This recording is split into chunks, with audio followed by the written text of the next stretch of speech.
Hello visuals and welcome back to the channel and welcome back to Pokemon Thursday, where you can see the weather has called upon me, dawning once again. The Uddy, them clouds look so fluffy, like the tops of yogurts. You know the ones that you get from like Iceland and shit, I've got the nice cream at the top, they look fucking delicious. Pokemon Thursday, where obviously today's topic is tasty cloud. Wow, I really want some, what's that? Whipped cream. That was my description of whipped cream. Visuals, yeah, sorry. Welcome back to Pokémon Thursday. The weather is now cooled down. I can get my nice, snug, cozy hoodie on, and I'm so happy and so excited. I'm very old, or I'm just very fucking, like, I've lost everything. My dignity's gone, and I'm so sad and pathetic. I get excited about putting an hoodie on. That's where my life's got to. Whilst I can be all cozy and whatnot, I can carry on playing Pokemon. There's nothing better than a cold day outside, a bit of rain, and playing Pokemon. That is literally one of my favourite things in the entire world to ever do. Like the weekend just gone, I completed, well, just gone for me. This video is probably going to be up 2 to 3 weeks after the part 1 of the Scarlet Violet DLC's dropped. But yes, we're here to do a kind of spoiler-free review-ish-esque. I don't know whether to make it spoiler-free or not. I imagine it's a review of, the areas, Treasures of Area Zero. What the fuck's the whole thing called? We're doing the Teal Mask part 1 of the Scarlet and Violet DLC, but I imagine at least 80% of Pokemon players that have at least played Scarlet and Violet, I've got Scarlet and Violet, have probably done it, but I still kind of want to try and play it safe and be spoiler-free-ish. I don't know. Clicky gone dead. Why die? Why die?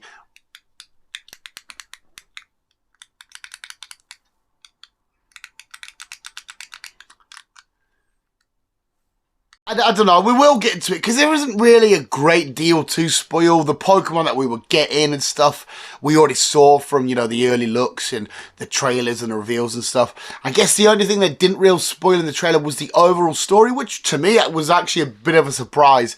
You'll have to let me know in the comments below if you saw this coming. We'll get into it, we sort of talk more about the Pokemon. But yes, we're here to talk about the Teal Mask, part 1 of the Scarlet Violet DLC, spoiler-free review, so let's go, and please let me know your thoughts in the comments below, not only about my little review we've got going on here, but your thoughts on the game and how long it took you to do it, if you enjoyed it, was it one of the best DLCs we've ever had for a Pokemon game, or one of the worst, or whatever. Again, we haven't really had a great deal of DLCs over the years, have we?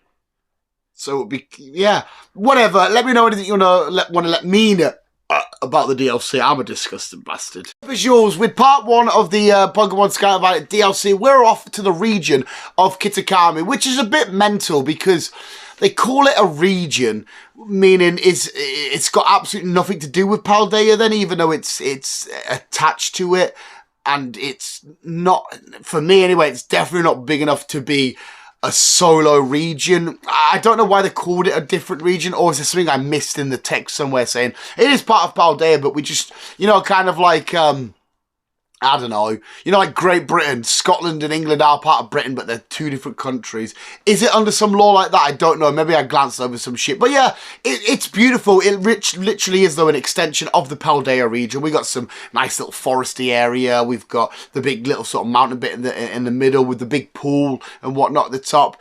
We've got a couple of little water bits, like little streams and stuff like that. Some fields, some little gardens and stuff. It's a lovely little extension. It looks pretty just like the Paldea region is pretty, and it was nice to roam around and tour about. It's basically, though, a big circle, kind of like the Paldea region is just literally a big circle. You can go wherever you want. This was a smaller circle, bit of rock in the middle, and away you go. But it looked great in the Kitakami region. Is that how you pronounce it as well? Kitakami, I think it's how you say it. It was nice to explore. Some new characters, I'm pronouncing Carmine and Kieran, who were interesting to say the least. It's brother and sister. You battle them quite a few times. I think the younger brother, I think it's Kieran. I think it's Kieran. He was the more interesting of the two because you had this horrible little heart heartbreaking moment where it's like he feels betrayed because he's befriended with you and all this kind of stuff, and then you have to obviously lie because you've seen a certain Pokemon, which we'll get to in a second. Your sister's like, well, better keep it a secret, but he overhears the whole thing, and then at the very end, when we get the to be continued, this is just spoiler heavy review at the minute, isn't it? He's like, oh, Daniel, you know, what is it he says? Oh, Daniel, I'll be back, or I'll get you. He's kind of like plotting revenge, so I don't know if he's turned into a little dickhead or not.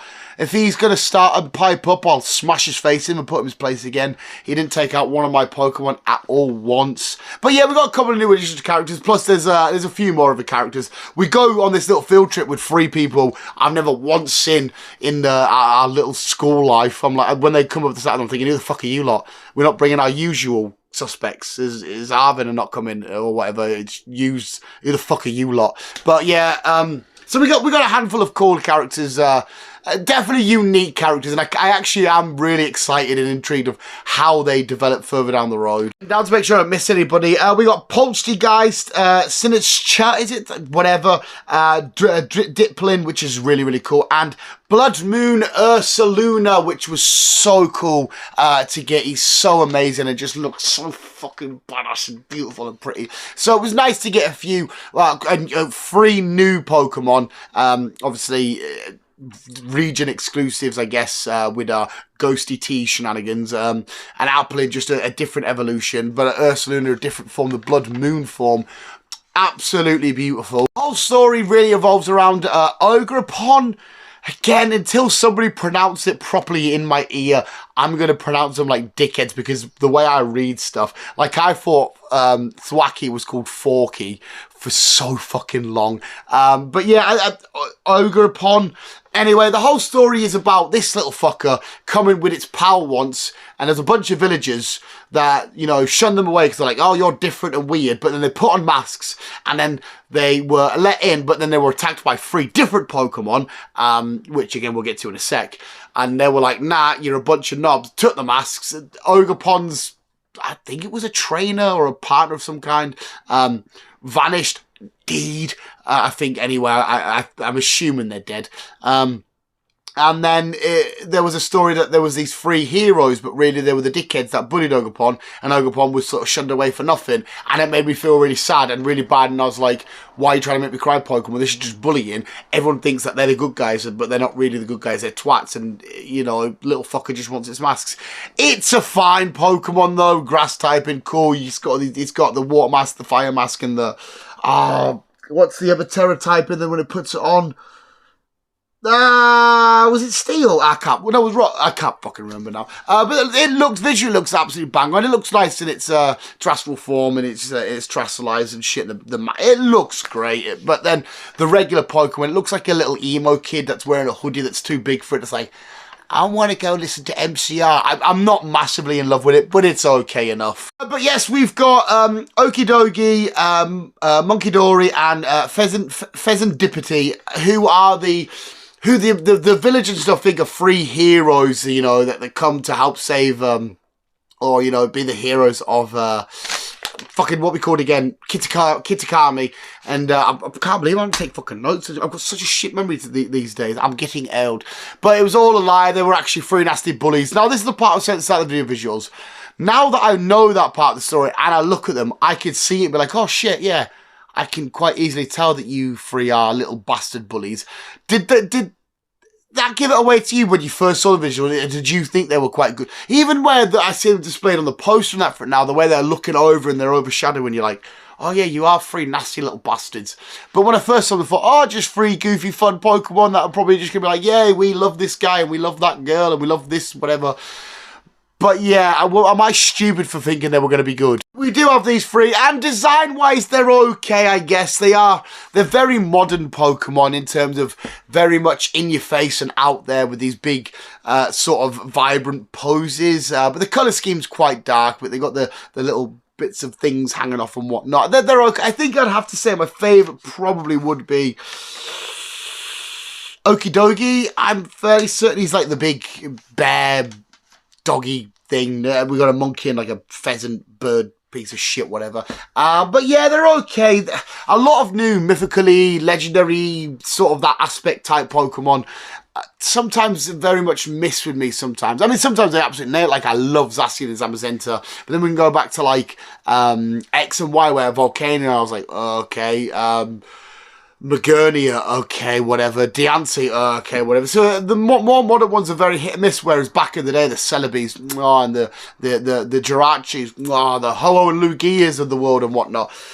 Yeah, the legendary, mythically special Pokemon are getting a little bit more weird. The only other thing really of note, I guess, to say, if I haven't really reviewed this, I've just sort of shouted out information you already know. Yeah, my only big downside to this thing, and I don't really know how they could have changed it or rectified it or made it any different, was my team was level 100. The team that I used for my Scarlet playthrough, we haven't done it on Violet yet. We've just done through the Scarlet playthrough. You know, Spidops and Skelleridge and what, they're all level 100. So we walked through any battle we had. Any battle we had, it was absolutely fine. Nothing ever posed a threat. Even if I was using moves that were neutral or weak against certain types, we were still just smashing it. Level 100, well trained up, relatively decent moveset. So I don't know if you guys struggled with that as well, but again, I don't know how Pokemon could have rectified that in any way. But the actual review itself, fuck me as I spit everywhere. Those are weird characters. You got loads of little side missions, didn't you, to get like emotes and whatnot. Like one of them wanted to see the Tandemus, a couple of people, and you're like, and the girl with the Hisuian Growlithe. What account would she give you again? I think you got another emote or whatnot. They were a bit bizarre. The rich couple. There's a random rich couple that's just looking over the cliffside, and you're like, all right. She's like, yeah, we're really rich. Oh, here's a commoner. I'm thinking, what the fuck? I'm just a little boy running around on a school trip. You start calling us a commoner. But seriously, the actual review visuals, because I don't think I've reviewed anything so far. It was a fun DLC. It had a lovely story and a lovely sort of myth to it, and this story of the Kitakami region of these free heroes that aren't really heroes, and this shunned away creature that was shy and unloved, but just wanted to be accepted for who it was and whatnot, but felt safe behind this mask, and you know, this false story that had been told, but Kieran and Dingy's granddad knew the true story and whatnot. The other villagers were quite quick to be like, oh, is that really the truth? Okay, after spending years of believing one story, you've come along and said this, we'll believe you. They swayed them really quick. But it was a lovely story, and it was a twist that I didn't see coming about them being the little baddie, bully dickheads. And I had so much fun in the festival of masks and the sort of vibe and the culture that was bringing and whatnot around it. I felt it with the music hitting in the background and the nighttime stuff. But like I said, even the story with like the Kieran kid, when he's like, oh, he felt betrayed. Like, why would you lie to us and all that stuff? And then to how we got at the end. I thought it was a really cool DLC. I would probably argue that we could have maybe done a bit more. It was just take a few pictures here at these landmarks, do a few battles with us here, sort out these bully dickheads, go catch them, finish your deck, see you later. But and it's a two-part DLC anyway. There's a second part still to come. So if you maybe download this and wait to do them both back-to-back, it will feel a bit more bumper-sized. But no, I had so much fun with it. And you know what?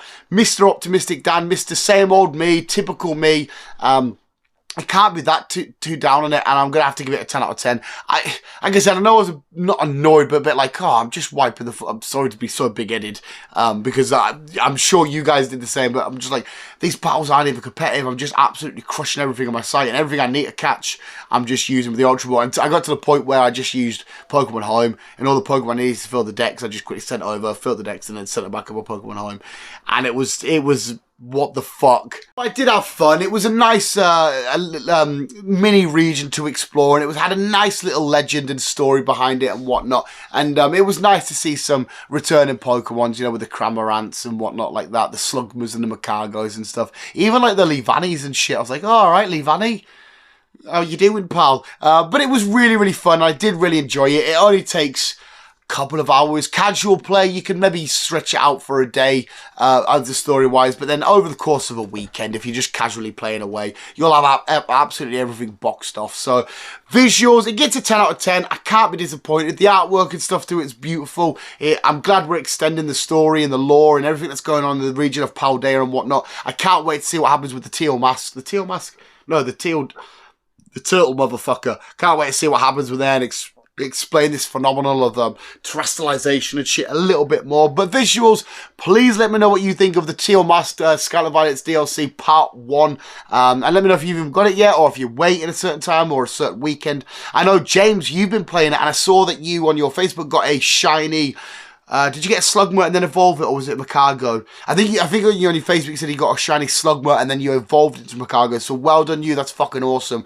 I don't know how many shinies you got throughout your playthrough in the Paldea region, but that's friggin' awesome. So I was glad to see on Facebook that you had a little picture of you and you're like, yeah, I've got a shiny Macargo. And I was like, get in. Please let me know any of your thoughts and your theories or anything I missed or said stupid and dumb, which is probably most of the video because I am stupid and dumb. But let me know what you think of anything about the part 1 of the DLC visuals, the Teal Mask.